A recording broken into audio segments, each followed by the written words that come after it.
Nosotros flotamos en un mar de posibilidades infinitas que paradójicamente nos paraliza, nos ahoga en opciones, nos esclaviza a la opinión de otros, nos condena a vivir comparando nuestra realidad con las mentiras perfectas de las redes sociales.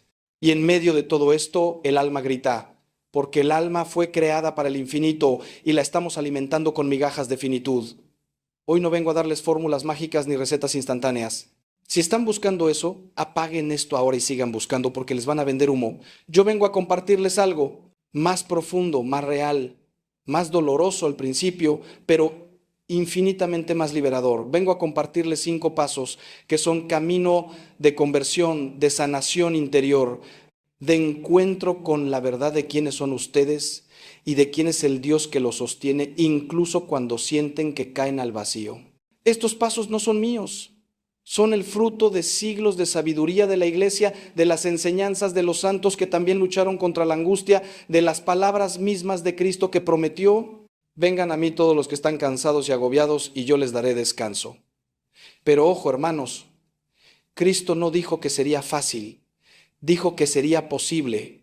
Les pido que me acompañen hasta el final de este mensaje porque lo que voy a compartirles puede cambiar radicalmente su vida. No les miento. Algunos de estos pasos les van a doler, porque toda sanación profunda duele antes de aliviar. Van a tener que enfrentar verdades incómodas, van a tener que soltar cosas que pensaban que los protegían, pero que en realidad los estaban destruyendo. Van a tener que elegir entre seguir siendo víctimas de la ansiedad o convertirse en protagonistas de su propia liberación con la gracia de Dios. Pero si perseveran, si aceptan hacer este camino con honestidad y con fe, van a descubrir algo extraordinario, que debajo de toda esa ansiedad, de todo ese miedo, de toda esa angustia, hay un tesoro esperando ser descubierto. Hay un yo verdadero, profundo, amado infinitamente por Dios que ha estado gritando por ser escuchado. Respiren hondo, abramos juntos la primera puerta hacia la libertad interior. El primer paso para eliminar la ansiedad, hermanos, y escúchenme bien porque esto va a sacudir todo lo que creían saber, es aceptar que no tienen el control. Así de simple y así de devastador.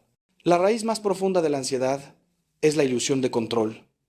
Es pensar que todo depende de nosotros, que tenemos que prever cada escenario, que debemos tener respuesta para cada pregunta, solución para cada problema, plan para cada contingencia. Es vivir como si fuéramos dioses de nuestro propio universo y cuando ese universo se tambalea, porque siempre se tambalea, caemos en el pánico. La ansiedad es el precio que pagamos por jugar a ser Dios. Es la factura que nos llega cuando pretendemos sostener el mundo sobre nuestros hombros, cuando olvidamos que ya hay alguien sosteniéndolo todo, incluidos nosotros. Miren, les voy a ser brutalmente honesto porque los amo y porque la verdad libera aunque duela. El 90% de las cosas que les quitan el sueño nunca van a suceder. Lean eso de nuevo, 90%. Están sufriendo por futuros que solo existen en su imaginación. Están agonizando por conversaciones que no han tenido, por diagnósticos que no han recibido, por rechazos que no han experimentado, por fracasos que no han ocurrido. Están viviendo en tiempo futuro, en un infierno de posibilidades catastróficas que su mente enferma de ansiedad proyecta constantemente. Y el 10% restante, esas cosas que sí pueden suceder, ¿saben qué? Las van a enfrentar cuando lleguen con la gracia que Dios les dará en ese momento, no ahora. Basta cada día su propio afán, dijo Jesús. No dijo que no habría afanes. Dijo que cada día trae el suyo y que suficiente es. No nos pidió que cargáramos también con los afanes del mañana, del próximo mes, del próximo año. La ansiedad nos convence de que si dejamos de controlar todo se va a desmoronar. Es una mentira del infierno. La verdad es exactamente lo opuesta. Todo se está desmoronando precisamente porque están intentando controlarlo. Es como tratar de agarrar arena con el puño cerrado. Entre más fuerte aprietan, más escapa entre los dedos. Entre más tratan de controlar a sus hijos, más se alejan. Entre más intentan manipular el resultado de esa situación laboral, más se complica. Entre más planean obsesivamente el futuro, más se les escapa el labo presente, que es el único tiempo real que existe, el único tiempo en el que Dios actúa, el único tiempo en el que pueden experimentar paz. San Juan de la Cruz, ese gigante de la vida espiritual, lo expresó magistralmente: para venir a poseerlo todo. No quieras poseer algo en nada, La ansiedad es apego, hermanos. Es el aferramiento desesperado a resultados que no podemos garantizar, a seguridades que no existen, a certezas que son ilusión. Cuando tratamos de controlar todo, lo que realmente estamos haciendo es revelando nuestra falta de fe. Estamos diciendo con nuestras acciones, aunque no con nuestras palabras, que no confiamos en que Dios tenga el control, que no creemos verdaderamente que Él es bueno, que es poderoso, que cuida de nosotros. Y esto, hermanos, es lo que más me duele ver en las almas. Creyentes que van a misa cada domingo, que rezan el rosario, que se confiesan pero que viven como ateos prácticos. Porque el ateísmo práctico no es negar la existencia de Dios con la boca, es negarla con la vida. Es vivir como si todo dependiera exclusivamente de nosotros, es cargar solos con el peso del mundo cuando Cristo mismo nos invitó a compartir su yugo, que es suave, y su carga, que es ligera. Entonces, ¿cómo se hace este primer paso? ¿Cómo se suelta el control? No es algo que sucede de un día para otro, se los advierto. Es un proceso a veces doloroso, siempre liberador. Empieza con algo tan simple y tan difícil como esto. Cada vez que sientan la ansiedad subir, cada vez que el pecho se les cierre, cada vez que la mente empiece a disparar escenarios catastróficos, deténganse, respiren y díganle a Dios con total honestidad: Señor, no puedo con esto, no tengo el control, no sé qué va a pasar, estoy asustado y te entrego todo esto. Y aquí viene la parte crucial: entreguen de verdad, no esa entrega falsa donde le dicen a Dios que confían, pero a los 5 minutos ya están otra vez tratando de resolverlo todo. No, entreguen y suelten. Imaginen que literalmente están sacando ese problema de su pecho, formando un paquete con él y poniéndolo en las manos de Cristo. Visualícenlo si es necesario. Y cada vez que su mente intente tomarlo de vuelta, y créame que lo va a intentar 1000 veces, reconózcanlo: aquí estoy otra vez queriendo controlar. Señor, te lo vuelvo a entregar. Esta entrega no es pasividad. Ojo, no es irresponsabilidad. No significa que se sienten a esperar que Dios haga todo mientras ustedes no mueven un dedo. Significa que hacen lo que está en sus manos, lo que razonablemente pueden hacer hoy, y entregan el resultado. Hacen su trabajo con excelencia y entregan el resultado. Aman a sus hijos de la mejor manera posible y entregan el resultado. Cuidan su salud y entregan el resultado. Oran por esa persona y entregan el resultado. ¿Ven la diferencia? Responsabilidad sin ansiedad. Acción sin obsesión. Esfuerzo sin apego desesperado al resultado. Santa Teresa de Ávila decía: nada te turbe, nada te espante, todo se pasa, Dios no se muda. Hermanos, lean esto cada mañana si es necesario. Tatúenselo en el alma: todo se pasa, todo. El problema que hoy parece insuperable, pasará. El dolor que hoy parece eterno, pasará. La situación que hoy los tiene al borde del colapso, pasará. Lo único que permanece, lo único estable, lo único en lo que pueden anclar su paz, es Dios. Y Él no se muda. Mientras todo cambia vertiginosamente alrededor nuestro, Él permanece. Y si permanece Él y ustedes están en Él, entonces tienen la roca sobre la cual construir una vida que resiste cualquier tormenta. Hay algo más que necesito decirles sobre este primer paso de soltar el control, porque sé que muchos de ustedes están pensando: Padre, pero es que tengo responsabilidades reales. Tengo una familia que depende de mí, tengo un negocio que sostener, tengo deudas que pagar. ¿Cómo voy a soltar el control de todo eso? Escúchenme bien, soltar el control no significa abandonar las responsabilidades.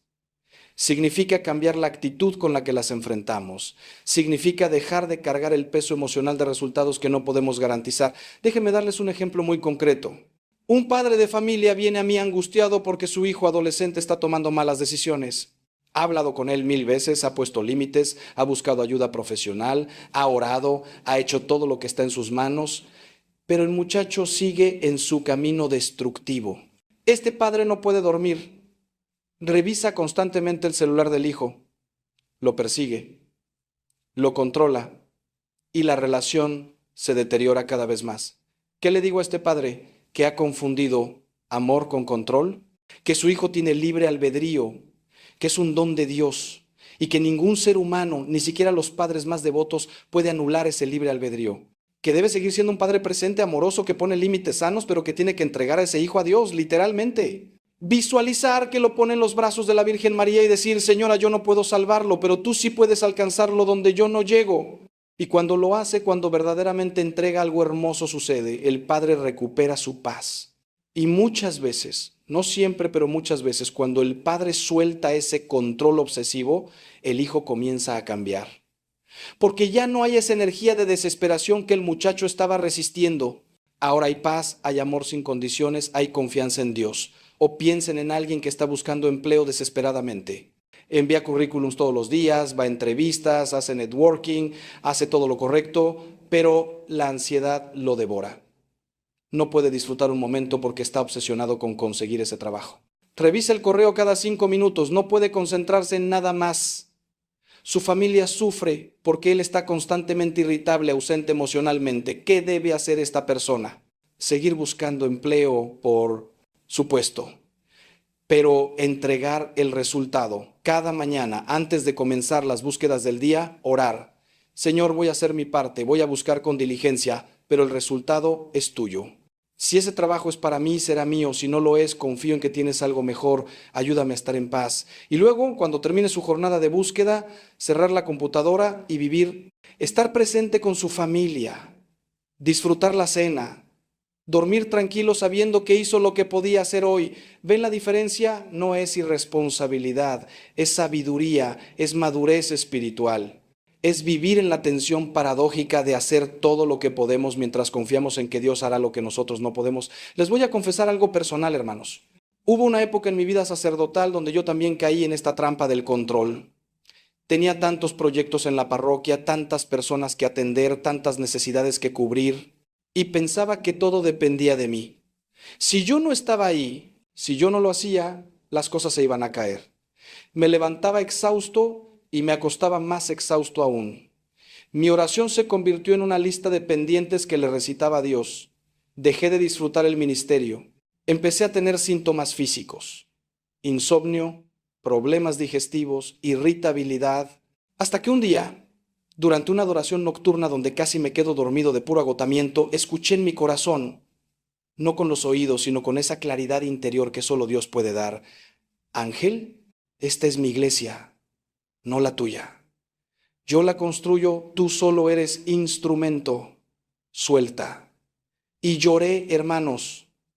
Lloré porque me di cuenta de que había caído en la soberbia de creerme indispensable. Y empecé un proceso de aprender a delegar, a confiar en otros, a descansar, a poner límites. ¿Y saben qué sucedió? La parroquia no se cayó. De hecho, creció más.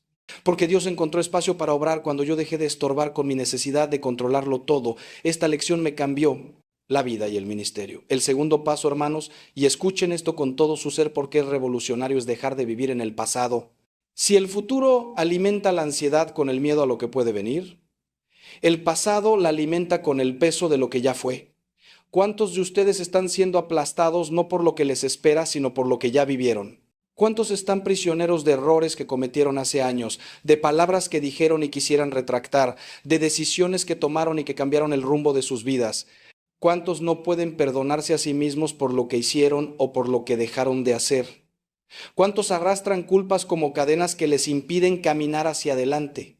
El pasado puede ser una cárcel más cruel que cualquier futuro imaginado porque tiene la particularidad de ser real, de haber sucedido verdaderamente, y eso le da un peso, una solidez que lo hace parecer inamovible. Hermanos, la culpa no sanada es veneno puro para el alma. Es el arma favorita del enemigo de nuestras almas para mantenernos paralizados, inútiles, miserables. El demonio, que no puede crear nada, solo puede torcer lo bueno, toma algo legítimo como el arrepentimiento, que es santo y necesario, y lo pervierte en culpabilidad enfermiza, en autoflagelación constante, en una voz interior implacable que nos repite día y noche: no mereces ser perdonado. Lo que hiciste es imperdonable. Dios puede perdonar a otros, pero no a ti. Eres basura, eres un fracaso. Nunca vas a poder ser diferente. ¿Reconocen esa voz? No es la voz de Dios.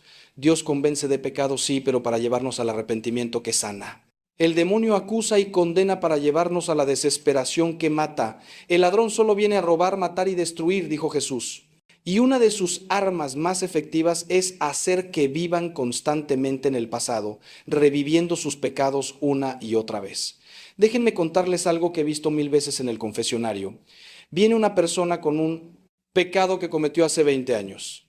Se confiesa, recibe la absolución sacramental, la gracia de Dios que literalmente borra ese pecado de su alma y vuelve al mes siguiente con el mismo pecado.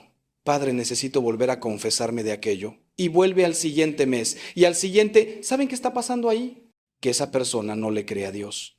Está diciendo implícitamente que su culpa es más grande que la misericordia divina, que su pecado es más poderoso que la sangre de Cristo. Es una forma de orgullo, hermanos, aunque suene contradictorio. Es poner nuestro pecado en el centro, por encima del perdón de Dios. Es rechazar el regalo que Dios ya nos dio. San Juan nos dice claramente, si confesamos nuestros pecados, Él es fiel y justo para perdonarnos y purificarnos de toda maldad. ¿Lo leyeron? De toda maldad. No dice de algunos pecados sí, pero de otros no. No dice de los pecaditos sí, pero de los grandes no. Dice toda. Si Dios lo dice, ¿quiénes somos nosotros para contradecirlo? Quiero detenerme aquí porque este punto es absolutamente crucial y sé que muchos de ustedes están luchando precisamente con esto. Hay pecados del pasado que los persiguen como fantasmas. Hay cosas que hicieron y que aunque confesadas siguen apareciendo en su mente constantemente, especialmente de noche. Cuando todo está quieto y no hay distracciones, ahí vienen esas imágenes, esos recuerdos, esa voz acusadora. Déjenme explicarles algo que cambiará su perspectiva. El sacramento de la confesión no es solo un ritual psicológico para sentirnos mejor. Es un acto objetivo, real, sobrenatural. Cuando el sacerdote pronuncia las palabras de la absolución, no está expresando un deseo o una esperanza.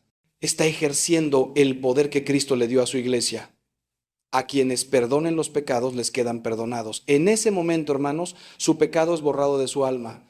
No minimizado, no cubierto, borrado. Es como si nunca hubiera existido ante los ojos de Dios. Su alma recupera la blancura bautismal. Están limpios, están nuevos, están perdonados. Esto es verdad objetiva, independiente de lo que sientan. Porque aquí está el problema. Muchas veces después de la confesión no sienten nada diferente. O peor, siguen sintiendo culpa. Y entonces concluyen que la confesión no funcionó. Hermanos, los sentimientos son la parte menos confiable de nuestra experiencia. Los sentimientos mienten, los sentimientos fluctúan. Los sentimientos están afectados por 1000 cosas.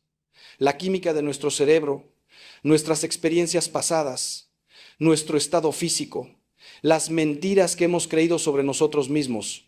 No pueden basar su paz en sentimientos. Tienen que basarla en la verdad objetiva de lo que Dios ha hecho. Y la verdad es que si se confesaron sinceramente, están perdonados. Punto. No hay pero que valga. Y cada vez que la culpa regrese, tienen que hacer un acto de fe. Dios dice que estoy perdonado. Yo elijo creerle a Dios por encima de mis sentimientos. Satanás, te ordeno en el nombre de Jesús que te calles y te vayas.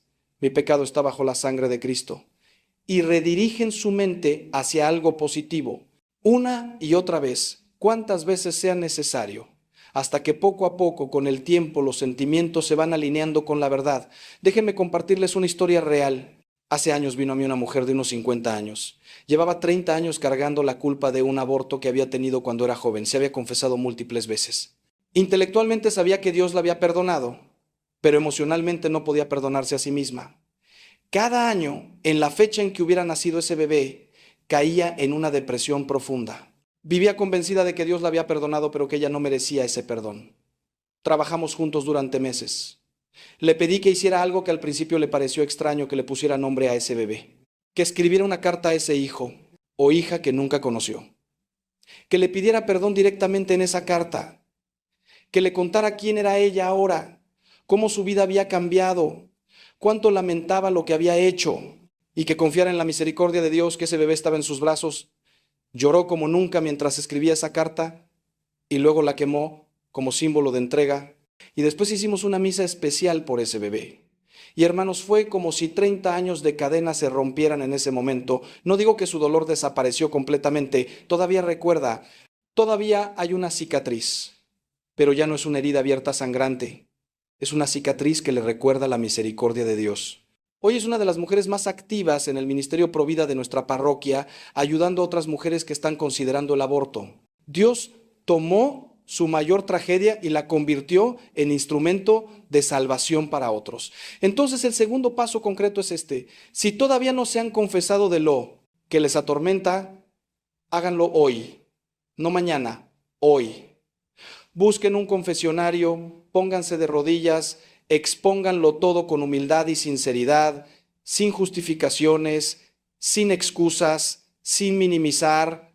Llámenlo por su nombre. Y cuando el sacerdote pronuncie las palabras de la absolución, créanle a Dios. Créanle que en ese momento su alma queda más blanca que la nieve.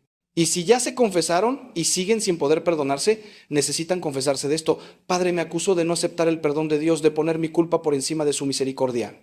Porque eso también es pecado, hermanos. Es falta de fe y necesita sanación. Después de la confesión, cada vez que venga la culpa, cada vez que el recuerdo los atormente, hagan este acto de fe. Dios ya me perdonó, ese pecado ya no existe. Satanás, vete en el nombre de Jesús. Yo acepto mi perdón. Y redirigen su mente hacia algo positivo, hacia una oración, hacia un acto de amor. Y para los que cargan culpas que no son pecado, porque hay, hermanos, cuánta gente sufriendo por cosas que ni siquiera están mal. El hijo que se siente culpable porque no pudo salvar a su padre del alcoholismo. La madre que se flagela porque su hijo adulto tomó malas decisiones. La esposa que cree que si hubiera sido diferente su marido no se habría ido. La persona que se culpa por haber nacido porque le dijeron que arruinó la vida de sus padres. Escúchenme bien. Ustedes no son responsables de las decisiones de otros. No son responsables de enfermedades que no causaron. No son responsables del mal que otros les hicieron. No tienen que cargar con culpas que no son suyas. Identifiquen qué es verdaderamente su responsabilidad y qué no lo es. Lo que es su responsabilidad, llévenselo a Dios en el sacramento. Lo que no lo es, suéltenlo. Literalmente visualicen que lo sueltan y lo dejan ir. El pasado pasó, no lo pueden cambiar. Pero pueden cambiar el poder que tiene sobre ustedes hoy. Y hay otra dimensión del pasado que genera ansiedad y no es culpa sino trauma. Son cosas que les hicieron, no cosas que hicieron. El abuso que sufrieron de niños, la traición de alguien en quien confiaban, la pérdida traumática de un ser querido, el accidente que los marcó. Esas experiencias dolorosas quedan grabadas no solo en la memoria, sino en el cuerpo, en el sistema nervioso, y generan una ansiedad que parece no tener sentido lógico, pero que tiene todo el sentido del mundo cuando entendemos que es una respuesta a un peligro que percibieron en el pasado. Para sanar estos traumas, hermanos, la confesión no es suficiente porque no hay pecado que confesar. Necesitan sanación interior profunda. Necesitan probablemente ayuda profesional. Un buen psicólogo cristiano puede ser instrumento de Dios para su sanación. No tengan miedo de buscar esa ayuda. No es falta de fe ir a terapia, es sabiduría. Dios usa médicos para sanar el cuerpo, ¿por qué no usaría profesionales capacitados para sanar la mente y las emociones? Ahora, llegamos al tercer paso, y aquí es donde muchos se van a resistir porque les va a parecer demasiado simple, demasiado básico. Pero hermanos, a veces las verdades más profundas son las más simples, y nuestra soberbia nos impide verlas. El tercer paso es cuidar el templo. ¿Qué templo? Su cuerpo. San Pablo nos recuerda, ¿no saben que son templo del Espíritu Santo? No es una metáfora poética, es una verdad ontológica. Su cuerpo es la morada de Dios. Y cuando descuidan ese templo, cuando lo maltratan, cuando lo privan de lo básico que necesita, están cerrando puertas a la paz y abriendo ventanas a la ansiedad. Vivimos en una época extraña donde le damos más mantenimiento a nuestro automóvil que a nuestro propio cuerpo, donde pasamos más tiempo eligiendo el celular perfecto que cuidando nuestra salud física. La ansiedad no es solo un problema espiritual o psicológico, hermanos, tiene raíces muy concretas en cómo tratamos nuestro cuerpo. Permítanme ser específico, porque esto puede cambiarles la vida. Primero, el sueño. ¿Cuántos de ustedes duermen 5 o 6 horas por noche porque hay mucho que hacer? Les tengo noticias. Están destruyendo su sistema nervioso. La falta de sueño crónica es gasolina directa para la ansiedad. El cerebro necesita 7 a 8 horas de sueño para procesar emociones, para consolidar memoria, para limpiar toxinas. Cuando no duermen lo suficiente, la amígdala, que es la parte del cerebro que procesa el miedo, se hiperactiva. Literalmente ven peligros donde no los hay. Todo parece más grave, más urgente, más catastrófico y se convencen de que es porque la vida es muy dura cuando en realidad es porque están funcionando con un cerebro exhausto que distorsiona la realidad. He tenido personas que vienen a mí convencidas de que tienen problemas espirituales serios, que están siendo atacadas por demonios, que Dios las ha abandonado. Y cuando empiezo a hacer preguntas descubro que están durmiendo 4 o 5 horas por noche.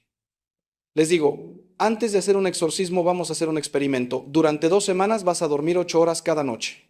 Y regresan 2 semanas después con una sonrisa. Padre, no lo va a creer, pero me siento completamente diferente. La ansiedad bajó dramáticamente. Puedo pensar con claridad. Ya no siento esa opresión constante. No era ataque demoníaco, hermanos. Era privación de sueño. Ahora, no estoy diciendo que todos los problemas espirituales son en realidad problemas físicos. Hay ataques espirituales reales. Pero muchas veces lo que interpretamos como espiritual tiene raíces muy físicas y es nuestra responsabilidad cuidar ambas dimensiones. Segundo, la alimentación. ¿Sí? Lo que comen afecta directamente su paz mental.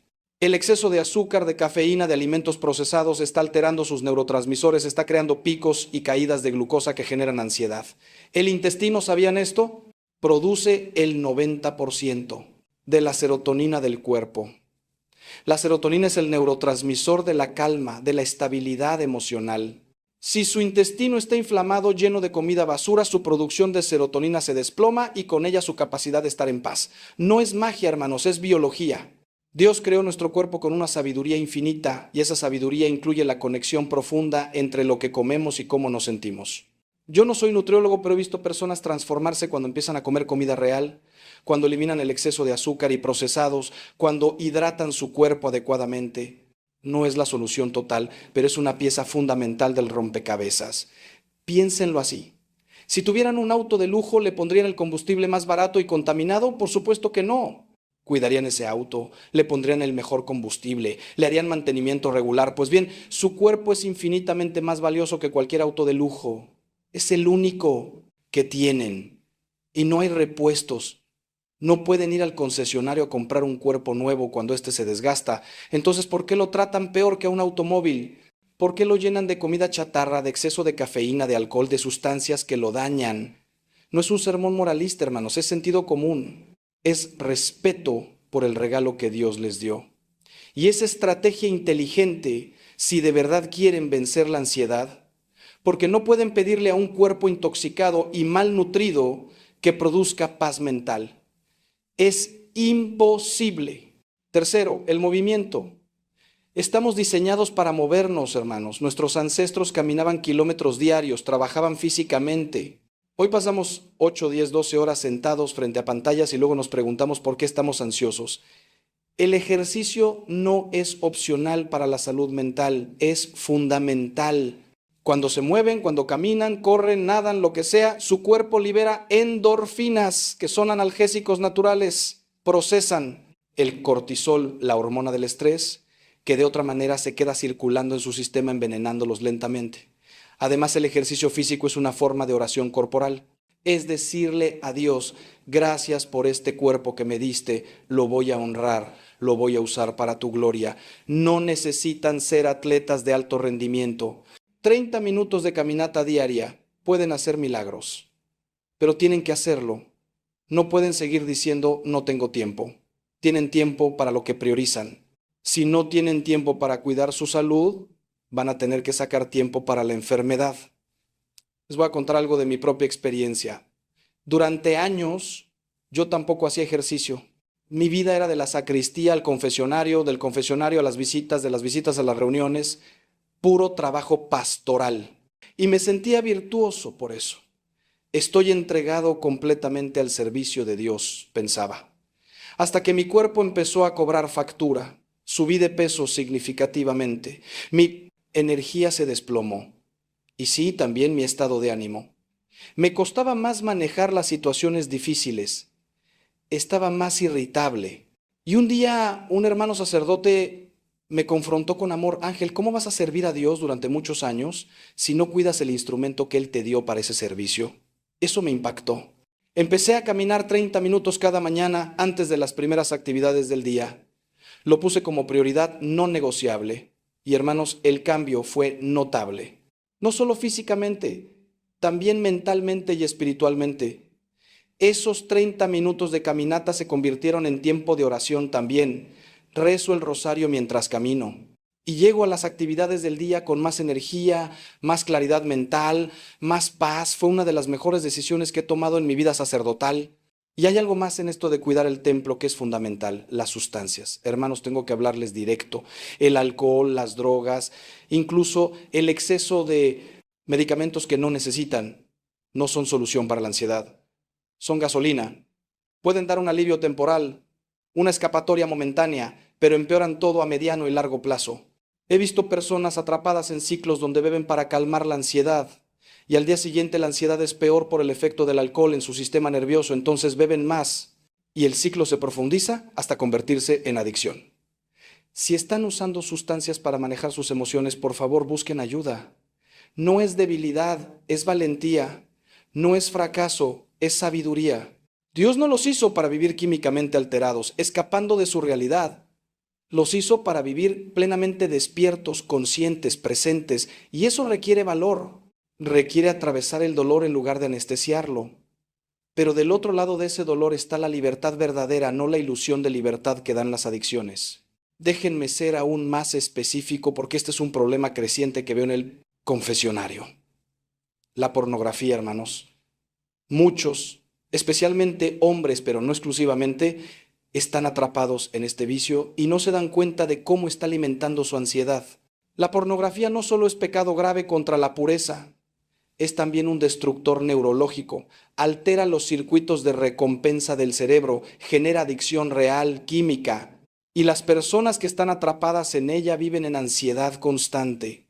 Ansiedad por ser descubiertos, ansiedad por no poder parar, ansiedad por la doble vida que llevan, ansiedad porque su intimidad matrimonial se destruye, ansiedad por la culpa acumulada. Si este es su caso, escúchenme, no están solos. Millones luchan con esto. Hay salida. Confiésense. Busquen un grupo de apoyo. Instalen filtros en sus dispositivos. Sean honestos con alguien de confianza que pueda acompañarlos. Y sobre todo, llenen el vacío que la pornografía estaba llenando con cosas sanas.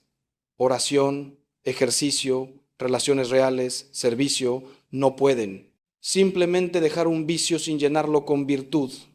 La casa vacía siempre se llena de nuevo, pero peor. Escuchen, sé que esto del tercer paso puede sonar muy terrenal para un mensaje espiritual, pero precisamente por eso lo incluyo, porque somos unidad de cuerpo y alma. No somos almas atrapadas en cuerpos como pensaban los gnósticos, somos cuerpo y alma formando una unidad inseparable. Lo que afecta al cuerpo afecta al alma y viceversa. No pueden pretender tener paz interior mientras maltratan su cuerpo sistemáticamente. No pueden pedirle a Dios que quite su ansiedad si ustedes la están alimentando con falta de sueño, comida basura, sedentarismo y sustancias. Dios les da la gracia, pero ustedes tienen que cooperar con esa gracia. Y esa cooperación incluye lo más básico: tratar su cuerpo con el respeto que merece por ser templo del Espíritu Santo. Es hora de preguntarse con honestidad: ¿estoy cuidando este templo o lo estoy destruyendo? Y según sea la respuesta, actuar en consecuencia. Cambios pequeños, sostenibles, pero reales. Porque la transformación profunda casi siempre empieza con los cambios más simples que llevamos años evitando hacer. Y no me malinterpreten, hermanos. No les estoy diciendo que si duermen bien, comen bien y hacen ejercicio, van a eliminar completamente la ansiedad. Eso sería reduccionismo. La ansiedad es un problema complejo con múltiples causas espirituales, psicológicas, físicas, sociales. Pero lo que sí les digo es que ignorar la dimensión física es autosabotaje.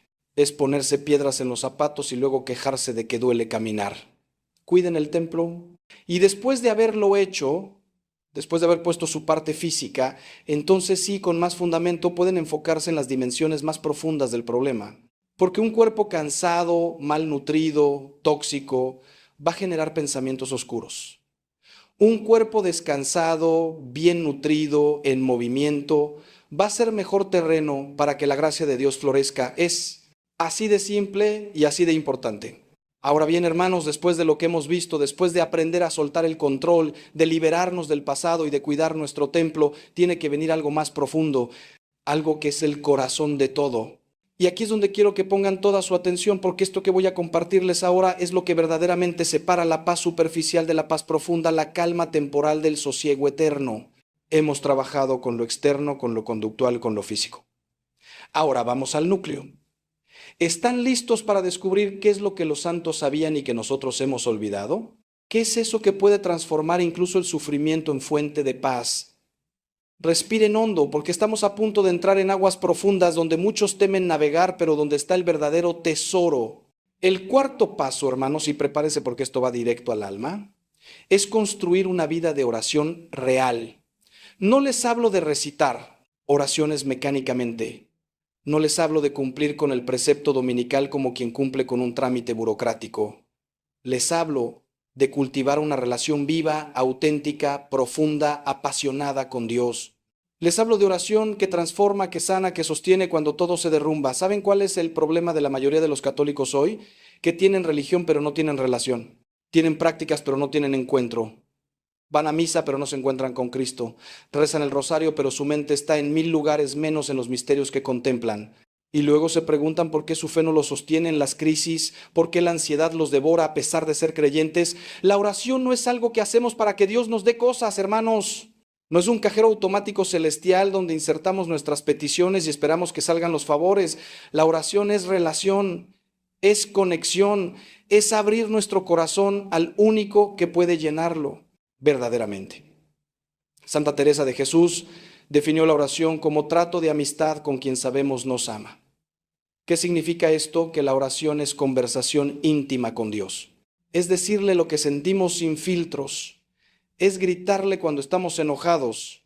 Es llorarle cuando estamos rotos. Es agradecerle cuando estamos alegres.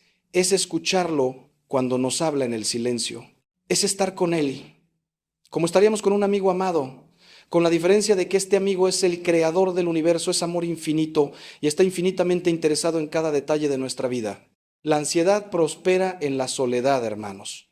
Prospera cuando nos sentimos abandonados, incomprendidos, solos en nuestras batallas. Pero es imposible sentirse verdaderamente solo cuando cultivas una vida de oración profunda, porque en la oración descubres que nunca has estado solo. Que cada segundo de tu vida, incluso en tus peores momentos, incluso en tus pecados más oscuros, Dios ha estado ahí contigo, sosteniéndote, esperando que voltees a mirarlo. El salmista lo expresa perfectamente. ¿A dónde iré lejos de tu espíritu? ¿A dónde huiré de tu presencia? Si subo a los cielos, ahí estás tú. Si hago mi lecho en el abismo, también estás allí. Hermanos, no hay lugar ni físico, ni emocional, ni espiritual donde Dios no esté. Su ansiedad no lo asusta. Su pánico no lo aleja. Su desesperación no lo cansa. Él está ahí, en medio de todo eso, esperando que abran la puerta de su corazón para inundarlos con su paz. Pero para experimentar esto necesitan darle tiempo a Dios. No migajas de tiempo, no sobras, tiempo real, tiempo de calidad. Todos los santos sin excepción tenían esto en común. Dedicaban horas diarias a la oración. Y antes de que me digan, Padre, yo no puedo, tengo 1000 responsabilidades, déjenme decirles con todo amor pero con firmeza, si no tienen tiempo para Dios, entonces están viviendo mal, punto. No es negociable. Si no tienen tiempo para la oración, es porque han llenado su vida de cosas que probablemente no deberían estar ahí. Es porque le están dando prioridad a lo urgente sobre lo importante, a lo temporal sobre lo eterno. Y el resultado inevitable es ansiedad, porque están tratando de vivir desconectados de la fuente de la vida. Es como tener el celular sin cargador y sorprenderse de que la batería se agota. La oración es nuestro cargador espiritual. Sin ella, nos apagamos. Es así de simple. Entonces, ¿cómo empezar? Díganle a Dios hoy mismo, Señor, quiero conocerte de verdad, quiero tener una relación real contigo, no sé cómo orar bien, pero aquí estoy, enséñame, y empiecen con algo sostenible. No traten de hacer 3 horas de oración mañana si hoy no hacen ni 3 minutos, empiecen con 15 minutos diarios. 15 minutos donde apagan el celular, se alejan del ruido, se sientan en silencio ante el Señor y simplemente están ahí. Al principio será incómodo, su mente va a disparar 1000 pensamientos. Van a sentir que no pasa nada. Perseveren. Los primeros días, semanas, incluso pueden sentirse áridos. Es normal. Están aprendiendo un lenguaje nuevo, el lenguaje del silencio, de la presencia. Pero si perseveran, si son fieles a ese tiempo diario, van a empezar a notar cambios. Va a haber momentos donde sientan una paz inexplicable, momentos donde una palabra de la Escritura les va a hablar directamente a su situación, momentos donde simplemente van a saber, sin saber cómo, que Dios está ahí y que todo va a estar bien. Y esos momentos, hermanos, valen más que todos los ansiolíticos del mundo, porque no son paz química, es paz sobrenatural. No anestesia el problema, lo transfigura. Santa Teresa decía que pasaba horas ante el Santísimo simplemente mirándolo y dejándose mirar por él. No piensen mucho, amen mucho, decía. No se trata de tener la meditación perfecta con pensamientos profundos y santos. Se trata de estar ahí, presentes, abiertos, disponibles. Como un niño que se sienta en las piernas de su padre sin necesidad de palabras, solo disfrutando la presencia. Y aquí quiero darles algo muy concreto, muy práctico. Hay diferentes formas de oración y todas son valiosas. Está la oración vocal, donde usamos palabras como el Padre Nuestro, el Rosario, las letanías. Esta oración es hermosa y necesaria. Nos conecta con la iglesia de todos los tiempos. Cuando rezan el Padre Nuestro, están rezando exactamente las palabras que Cristo enseñó a los apóstoles. Hay una belleza tremenda en eso. El rosario, esa oración tan poderosa, nos lleva a meditar los misterios de la vida de Cristo y de María. Pero no lo recen corriendo, hermanos. No se trata de ver qué tan rápido terminan las 50 Ave Marías. Tómense su tiempo, visualicen cada misterio, entren en la escena. Si están meditando la Anunciación, imagínense a María, joven, humilde, recibiendo al ángel. ¿Qué sentía? ¿Qué pensaba? Pónganse en su lugar. Así el rosario se convierte en contemplación, no en repetición mecánica. Está la oración mental, la meditación. Esta es donde toman un pasaje de la Escritura, lo leen despacio varias veces y dejan que penetre su corazón. No se trata de leer mucho, sino de leer profundo. Pueden pasarse media hora en un solo versículo. Por ejemplo, tomen, no teman, yo estoy con ustedes. Léanlo, dejen que resuene. ¿Qué les está diciendo Dios específicamente a ustedes hoy a través de esas palabras? ¿Dónde necesitan escuchar ese no teman? ¿En qué área de su vida necesitan recordar que Él está con ustedes? Hablen con Él sobre eso. Es un diálogo. Ustedes hablan, luego se callan y escuchan, no con los oídos, con el corazón. A veces Dios les va a hablar con pensamientos que claramente no son suyos, con una paz que invade, con una certeza interior. Otras veces, la mayoría de las veces, va a ser más sutil. Van a terminar la oración sin sentir que pasó nada. Pero días después van a actuar diferente en una situación y se van a dar cuenta de que algo cambió. Esa palabra que meditaron está dando fruto. Y está la oración contemplativa, la más profunda. Esta es la oración del silencio. Es simplemente estar ante Dios, sin palabras, sin pensamientos, solo presencia. Es difícil de explicar y solo se entiende experimentándola. Pero les diré esto, cuando lleguen ahí, y lleguen eventualmente si perseveran en la vida de oración, descubrirán un nivel de paz que no sabían que existía. Es como sumergirse en un océano de amor, es descansar en Dios. San Juan de la Cruz y Santa Teresa son maestros de esta oración. Lean sus obras si quieren profundizar. Pero no se frustren si sienten que esto está muy lejos de donde están ahora. Todo viaje espiritual empieza con un paso. Lo importante es empezar y ser constantes. La constancia es más importante que la intensidad. Es mejor 15 minutos diarios que 3 horas un día y luego nada por 2 semanas. Ahora, hablemos de la Eucaristía, porque hermanos, este es el corazón de todo. La misa no es un evento al que asistimos, es el Calvario hecho presente. Es participar en el sacrificio redentor de Cristo. Cada misa es Viernes Santo y Domingo de Resurrección condensados. Y cuando comulgan, cuando reciben ese pedacito de pan que es realmente, verdaderamente el cuerpo de Cristo, están recibiendo al Dios del universo dentro de ustedes. Deténganse un momento a pensar en eso. El creador de las galaxias, el todopoderoso, el santo de los santos, entra en su cuerpo, se hace uno con ustedes. Si verdaderamente creyeran esto, si lo entendieran en lo profundo de su ser, saldrían de cada misa transformados. El problema es que hemos perdido el asombro. Vamos a misa por rutina, comulgamos por costumbre y salimos igual que entramos. Hermanos, esto tiene que cambiar. Les voy a pedir algo. La próxima vez que vayan a misa, lleguen 10 minutos antes. Siéntense en silencio. Preparen su corazón. Pídanle al Espíritu Santo que abra sus ojos para ver lo que está a punto de suceder. Durante la misa estén presentes. No piensen en lo que van a hacer después, no revisen el reloj, no se distraigan con quién entró o quién salió. Estén ahí. Cuando llegue el momento de la consagración, cuando el sacerdote levante la hostia y diga, este es mi cuerpo, créanlo. Miren a Cristo elevado, adórenlo. Y cuando vayan a comulgar, háganlo con reverencia, con hambre espiritual. Después de comulgar, no salgan corriendo.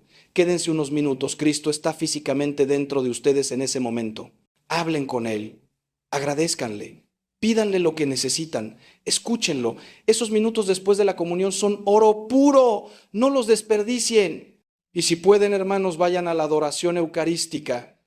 Muchas parroquias tienen adoración perpetua o al menos unas horas a la semana. Vayan, siéntense ante el Santísimo. No necesitan hacer nada especial, solo estén ahí. Cristo está ahí, real, vivo, esperándolos. He visto personas sanar de depresiones profundas, de ansiedades paralizantes, simplemente por pasar tiempo regular ante el Santísimo. No es magia, es gracia. Es el poder transformador de la presencia real de Cristo. Hay algo que sucede en la adoración que no puedo explicar completamente, pero que he visto una y otra vez. La paz que desciende, la claridad que llega, la sanación que ocurre. Dense ese regalo, dense el regalo de tiempo de calidad con Jesús, Eucaristía. El quinto y último paso, hermanos, y con esto cerramos este camino de liberación, es vivir para algo más grande que ustedes mismos. Escúchenme bien porque esto es profundamente contraintuitivo, pero absolutamente verdadero. La ansiedad es hija del egocentrismo. No digo esto para juzgarlos, lo digo para liberarlos. Cuando nuestra vida gira únicamente alrededor de nosotros, de nuestros problemas, de nuestros miedos, de nuestras necesidades, el peso se vuelve insoportable. Nos convertimos en el centro de nuestro universo y ese universo se hace cada vez más pequeño, más claustrofóbico, más asfixiante. Pero cuando salimos de nosotros mismos, cuando ponemos nuestra vida al servicio de algo más grande, cuando amamos, cuando servimos, cuando nos entregamos, algo milagroso sucede. Nuestros problemas no desaparecen, pero se relativizan, se ven en perspectiva, dejan de ser lo único que importa. Jesús lo dijo con una claridad que es casi violenta. El que quiera salvar su vida la perderá, pero el que pierda su vida por mí la encontrará. Hermanos, esta es una de las paradojas más grandes del Evangelio y una de las más verificables en la experiencia humana. Mientras más tratamos de protegernos, de cuidarnos, de asegurarnos contra todo riesgo, más ansiosos nos volvemos. Es como si estuviéramos tratando de agarrar agua con las manos. Pero cuando nos abrimos, cuando nos donamos, cuando ponemos nuestros talentos, nuestro tiempo, nuestro amor al servicio de otros, descubrimos algo extraordinario, que la vida que recibimos es infinitamente más rica que la vida que protegemos. Viktor Frankl, ese psiquiatra judío que sobrevivió a Auschwitz, descubrió algo fundamental. Las personas que tenían un propósito, un porqué vivir más grande que ellos mismos, eran las que sobrevivían. Incluso en las condiciones más inhumanas imaginables. La ansiedad pregunta constantemente, ¿y yo qué? ¿Qué va a ser de mí? ¿Qué me va a pasar? ¿Qué voy a hacer? Es una espiral narcisista que nunca encuentra respuesta porque está haciendo las preguntas equivocadas. Las preguntas correctas son, ¿a quién puedo amar hoy? ¿A quién puedo servir? ¿Cómo puedo usar lo que Dios me ha dado para bendecir a otros? ¿Cuál es la misión que Dios me ha confiado en esta etapa de mi vida? Cuando empiezan a hacer estas preguntas y a vivir desde estas preguntas, todo cambia, porque ya no se trata de ustedes solamente, se trata del reino de Dios que se construye a través de ustedes. Se trata del amor que se derrama hacia otros a través de su vida. Y créanme, hermanos, no hay antídoto más poderoso contra la ansiedad que una vida vivida en entrega generosa. Pero ojo, no les estoy diciendo que se conviertan en salvadores compulsivos que descuidan su propia salud por atender a todos los demás. Ese es otro extremo enfermizo. Les estoy hablando de equilibrio, de una vida donde cuidan el templo, como vimos antes, pero donde ese templo no existe para adorarse a sí mismo, sino para ser casa de oración, para ser instrumento de amor. Les estoy hablando de encontrar su vocación específica, porque Dios tiene un plan único para cada uno de ustedes.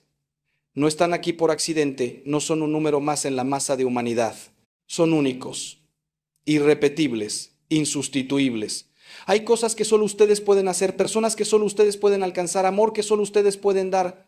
Y cuando descubren cuál es esa vocación, cuando empiezan a vivir la compasión y entrega, la ansiedad pierde poder, porque ya no están viviendo para ustedes, están viviendo para aquel que los creó y los llamó a esta vida extraordinaria. ¿Y cómo descubren esa vocación?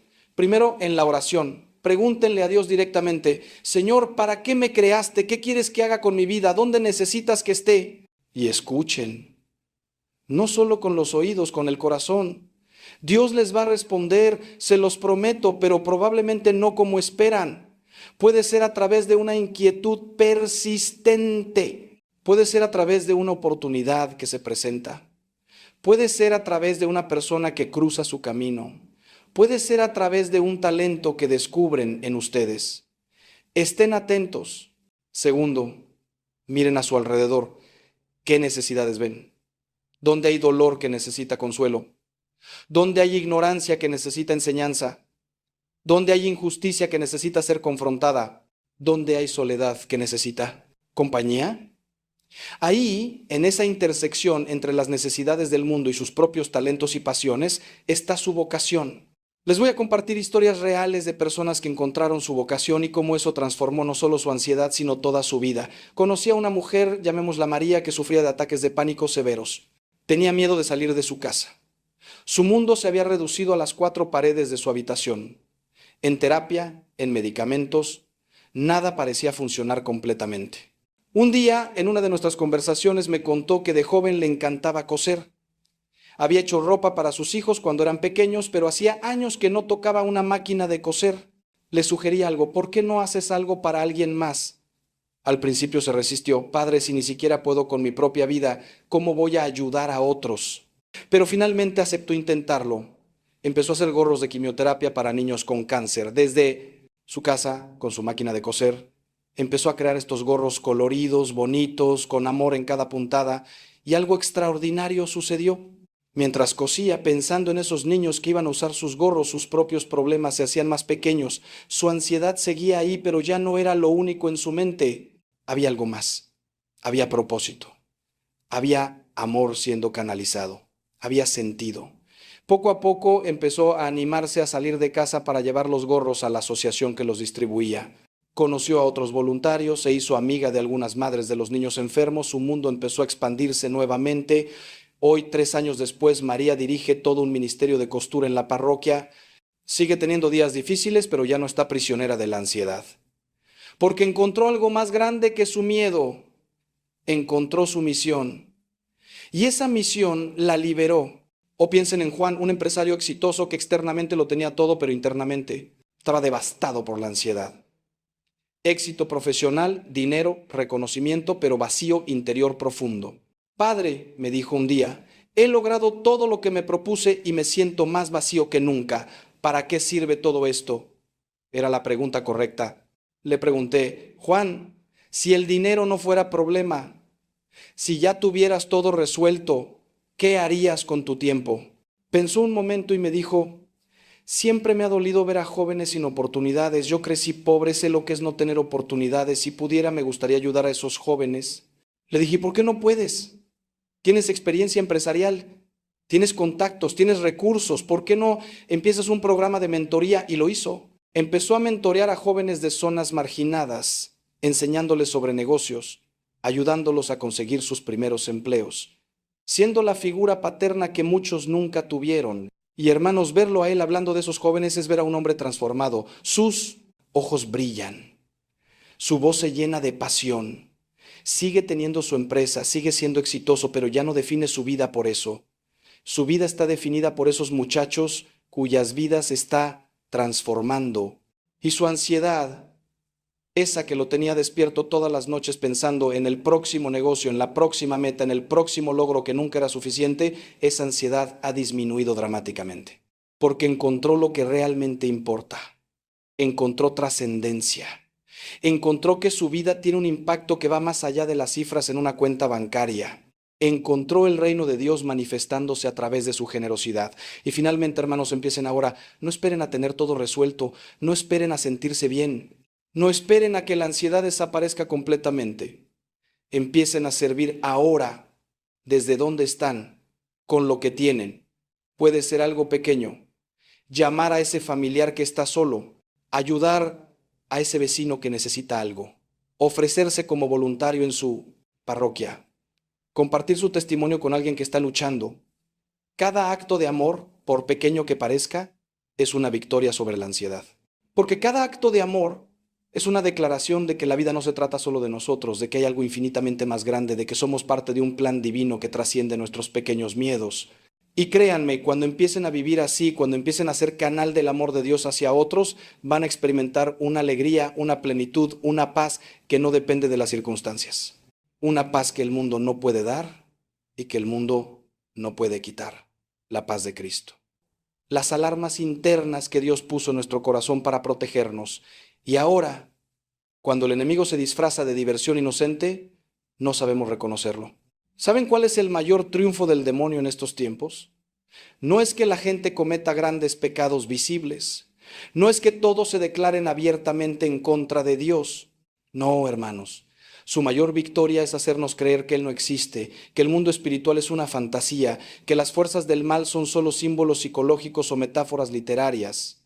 Mientras nosotros reímos y le restamos importancia, mientras llamamos tradición cultural a prácticas que tienen raíces profundamente ocultistas, Él va ganando terreno en nuestras familias, en nuestros hogares, en la vida de nuestros hijos. Y cuando finalmente despertamos y vemos las consecuencias, ya es tarde, ya la puerta está abierta, ya el daño está hecho.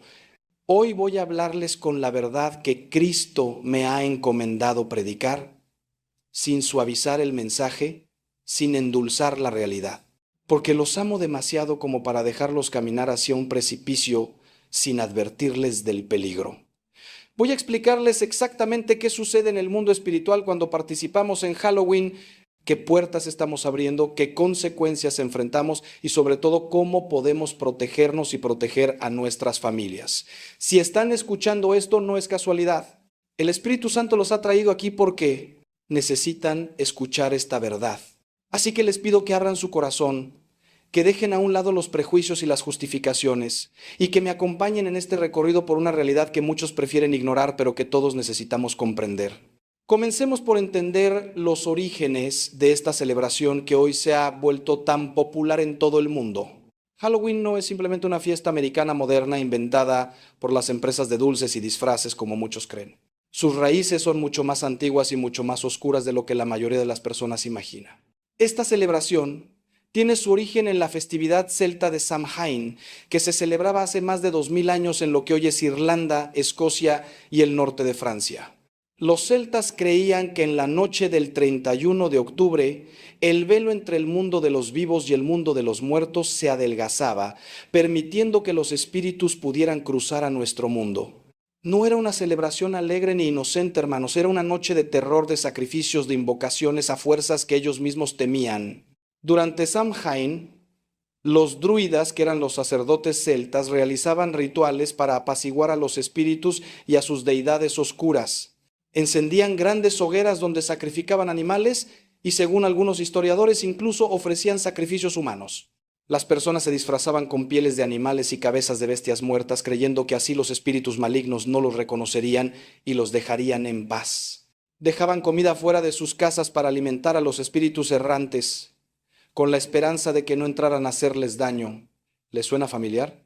Porque esencialmente cuando hoy en día nuestros hijos van de casa en casa pidiendo dulces disfrazados de criaturas aterradoras, estamos replicando esos antiguos rituales paganos, aunque hayamos olvidado su significado original.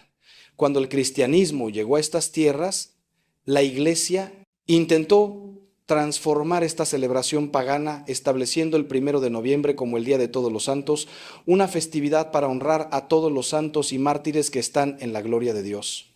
La noche anterior, el 31 de octubre, se convirtió en la víspera de Todos los Santos, All Hallows Eve, en inglés antiguo, que con el tiempo se abrevió a Halloween.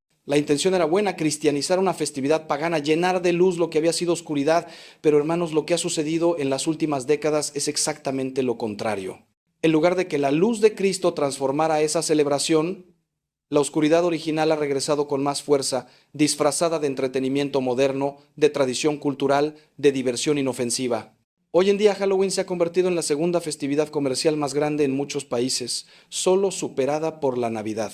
Pero mientras la Navidad al menos mantiene en su nombre y en algunos de sus símbolos el recuerdo de Cristo, Halloween ha abrazado completamente su herencia oscura. Los símbolos son clarísimos para quien tenga ojos para ver.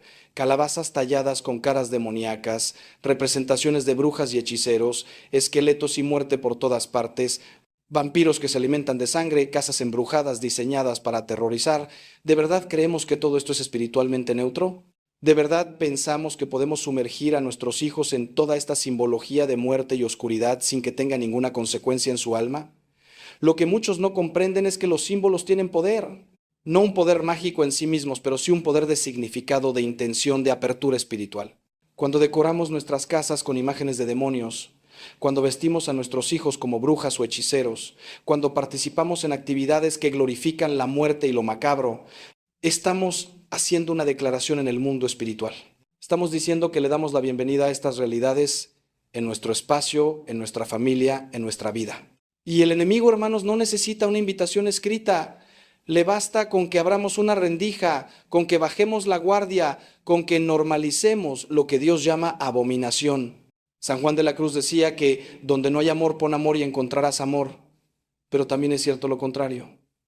Donde ponemos símbolos de muerte y oscuridad, atraemos muerte y oscuridad. Ahora quiero hablarles de algo que la cultura moderna ha trivializado hasta el punto de convertirlo en entretenimiento infantil. La brujería, el ocultismo y las prácticas esotéricas. Durante Halloween, estas prácticas se presentan como juegos divertidos, como parte de la ambientación festiva. Pero hermanos, la brujería no es un juego. El ocultismo no es entretenimiento, y las consecuencias de involucrarse en estas prácticas, aunque sea por diversión, son devastadoramente reales. La palabra de Dios no podría ser más clara al respecto. En Deuteronomio nos dice: no sea hallado en ti quien haga pasar a su hijo o a su hija por el fuego, ni quien practique adivinación, ni agorero, ni sortílego, ni hechicero, ni encantador, ni adivino, ni mago, ni quien consulte a los muertos, porque es abominación para con el Señor cualquiera que hace estas cosas. No dice que sea peligroso solamente si lo tomas en serio, no dice que está mal solo si tienes malas intenciones, dice claramente que es abominación para Dios, punto. Durante las fiestas de Halloween, es común que grupos de jóvenes y adultos jueguen con tableros de Ouija, realicen sesiones de espiritismo, intenten invocar espíritus o visiten lugares supuestamente embrujados buscando experiencias paranormales. Es solo un juego, padre, me dicen cuando les advierto del peligro. No creemos realmente en eso, solo lo hacemos por diversión, para asustarnos un poco. Hermanos, permítanme ser absolutamente claro. Cuando ustedes abren una puerta espiritual, al mundo espiritual no le importa si lo hicieron en serio o por diversión, si creían en ello o no. Una puerta abierta es una puerta abierta. Y lo que puede entrar por esa puerta no necesita su permiso consciente, solo necesita su participación, su presencia, su acción de abrir. He visto con mis propios ojos las consecuencias de estas diversiones inocentes. Recuerdo a una joven universitaria que vino a verme años después de haber participado en un ritual de invocación durante una fiesta de Halloween cuando tenía 16 años. Me contó que desde aquella noche su vida se convirtió en un infierno. Comenzó a experimentar presencias en su habitación, objetos que se movían solos, pesadillas tan vívidas que le daba terror dormir y, lo peor de todo, pensamientos suicidas que aparecían en su mente como si alguien más se los estuviera susurrando. Durante años buscó ayuda en psicólogos, psiquiatras, intentó medicarse, pero nada funcionaba. Fue solo cuando finalmente se atrevió a buscar ayuda espiritual, cuando confesó su participación en aquel ritual y recibió la liberación que necesitaba, que pudo comenzar a sanar.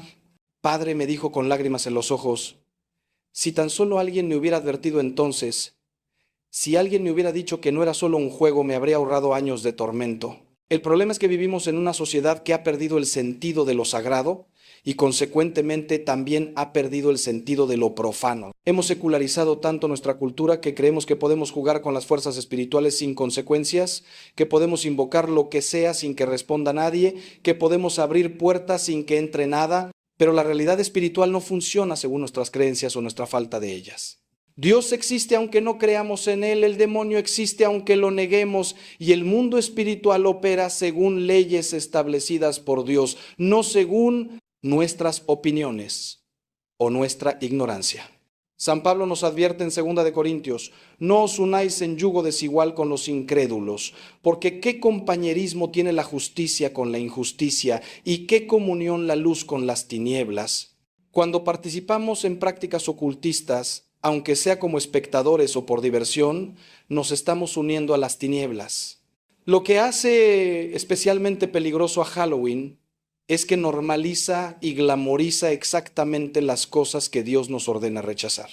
La cultura popular presenta a las brujas como heroínas incomprendidas, a los vampiros como románticos y atractivos, a los demonios como divertidos personajes de caricatura. Nuestros hijos crecen viendo películas donde la magia es presentada como algo deseable, donde comunicarse con los muertos es posible y hasta necesario, donde las fuerzas oscuras son solo incomprendidas pero no malignas. Y luego nos preguntamos por qué cada vez hay más jóvenes involucrados en prácticas de brujería real, por qué el satanismo está creciendo, por qué tantas personas buscan poder en las tinieblas en lugar de buscarlo en la luz de Cristo. Hermanos, estamos sembrando semillas de oscuridad en las mentes de nuestros hijos y luego nos sorprendemos cuando cosechamos una generación que no distingue entre el bien y el mal. Quiero que comprendan algo fundamental sobre cómo funciona el mundo espiritual, algo que la mayoría de las personas no entiende y que los lleva a exponerse a peligros que podrían evitar fácilmente. El mundo espiritual opera en gran medida basándose en el principio de autoridad, permiso e invitación. Dios, en su infinito respeto por nuestra libertad, no nos impone su presencia ni su protección si nosotros la rechazamos. De la misma manera, las fuerzas oscuras necesitan algún tipo de apertura de nuestra parte para poder influir significativamente en nuestras vidas. Es cierto que el enemigo puede tentarnos desde afuera, puede sugerir pensamientos, puede tratar de influenciarnos, pero su poder para realmente establecerse en nuestra vida, para atormentarnos, para oprimirnos o incluso poseernos, requiere que nosotros abramos una puerta, que le demos algún tipo de permiso, aunque sea inconsciente. ¿Y saben qué es una de las formas más comunes de dar ese permiso? Participar voluntariamente en actividades, rituales o celebraciones que honran, glorifican o invocan a las fuerzas de las tinieblas. No necesitas creer en el demonio para que él aproveche tu participación. No necesitas tener la intención de invocar espíritus malignos para que ellos atiendan tu llamado. Basta con que participes, con que estés presente, con que realices las acciones, con que uses los símbolos. Es como si alguien abriera la puerta de su casa diciendo: no creo que haya nadie afuera, pero dejara la puerta abierta de todas formas. Su incredulidad no impide que cualquiera pueda entrar. En el ámbito espiritual, nuestra participación en prácticas contrarias a Dios es equivalente a abrir esa puerta, y nuestra falta de fe en las consecuencias no nos protege de ellas. He escuchado a muchas personas decir: pero padre, yo solo me disfracé, solo fui a una fiesta, solo acompañé a mis hijos a pedir dulces, no hice nada malo realmente. Hermanos, déjenme explicarles algo. Imaginen que hay una celebración en honor a un dictador que masacró a millones de personas. La gente se disfraza como sus soldados, decoran con sus símbolos, recrean sus escenas de violencia como entretenimiento. ¿Ustedes asistirían a esa celebración? ¿Disfrazarían a sus hijos de esa manera? ¿Decorarían su casa con esos símbolos? Por supuesto que no, porque reconocerían que estarían honrando algo maligno, que estarían enviando un mensaje terrible, que estarían faltando el respeto a las víctimas. Pero cuando se trata de Halloween, cuando los símbolos son del enemigo de nuestras almas, del que viene a robar, matar y destruir, de pronto decimos que no tiene importancia, que es solo diversión. El Catecismo de la Iglesia Católica es muy claro al respecto. En el número 2116 establece que todas las formas de adivinación deben rechazarse: el recurso a Satán o a los demonios, la evocación de los muertos y otras prácticas que equivocadamente se supone desvelan el porvenir. La consulta de horóscopos, la astrología, la quiromancia, la interpretación de presagios y de suertes, los fenómenos de visión, el recurso a médiums encierran una voluntad de poder sobre el tiempo, la historia y finalmente los hombres, a la vez que un deseo de granjearse la protección de poderes ocultos. Están en contradicción con el honor y el respeto mezclados de temor amoroso que debemos solamente a Dios. No son mis opiniones personales, hermanos, es la enseñanza de nuestra Santa Madre Iglesia, basada en la palabra de Dios y en 2000 años de experiencia y sabiduría. Cuando participamos en Halloween, cuando usamos sus símbolos, cuando celebramos lo que celebra, estamos haciendo una declaración espiritual.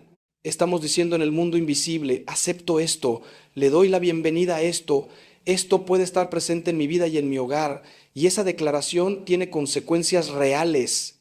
No estoy hablando de supersticiones ni de fanatismo, estoy hablando de realidades espirituales que he visto manifestarse una y otra vez en personas que vinieron a buscar ayuda después de haber abierto puertas que no sabían cómo cerrar. La protección de Dios es real y poderosa, pero requiere que nosotros la elijamos, que rechacemos activamente las tinieblas, que no le demos ningún espacio al enemigo en nuestras vidas. Y eso comienza con decisiones aparentemente pequeñas, como elegir no participar en celebraciones que glorifican lo que Dios abomina. Permítame ahora compartirles algo que he aprendido en mi ministerio de liberación y exorcismo, algo que me ha mostrado con claridad meridiana las consecuencias reales de participar en Halloween y prácticas relacionadas. Durante años he tenido el privilegio y la responsabilidad de ayudar a personas que están sufriendo diferentes grados de influencia demoníaca en sus vidas, desde opresiones leves hasta casos severos que requieren exorcismo formal. Y algo que he notado consistentemente es que una gran proporción de estas personas pueden rastrear el inicio de sus problemas espirituales a algún tipo de participación en actividades ocultistas, muchas veces comenzando con eventos que consideraron inofensivos durante Halloween o celebraciones similares. No estoy sugiriendo que todos los que participan en Halloween van a terminar poseídos, eso sería una exageración irresponsable. Pero sí estoy diciendo que estas prácticas abren puertas, crean vulnerabilidades y debilitan nuestras defensas espirituales de maneras que pueden tener consecuencias serias. Déjenme contarles sobre un caso que nunca olvidaré. Hace algunos años, una familia completa vino a verme, porque su hogar se había convertido en un lugar de tormento. Escuchaban ruidos inexplicables durante la noche, sentían presencias opresivas, sus hijos pequeños tenían pesadillas constantes donde veían figuras aterradoras y la paz que antes reinaba en su hogar había desaparecido completamente. Cuando comencé a investigar qué había cambiado, qué pudo haber abierto la puerta a esta opresión, descubrimos que todo comenzó después de que ellos, siendo personas de fe pero mal informadas, organizaron una casa del terror en Halloween para recaudar fondos para una causa benéfica. Pensaron que estaban haciendo algo bueno usando una festividad popular para obtener recursos para ayudar a otros, pero llenaron su hogar de símbolos demoníacos, de representaciones del infierno, de imágenes aterradoras, e incluso usaron símbolos ocultistas reales para hacer la decoración más auténtica. Lo que no comprendieron es que los símbolos son portales. Cuando traes a tu hogar imágenes de demonios,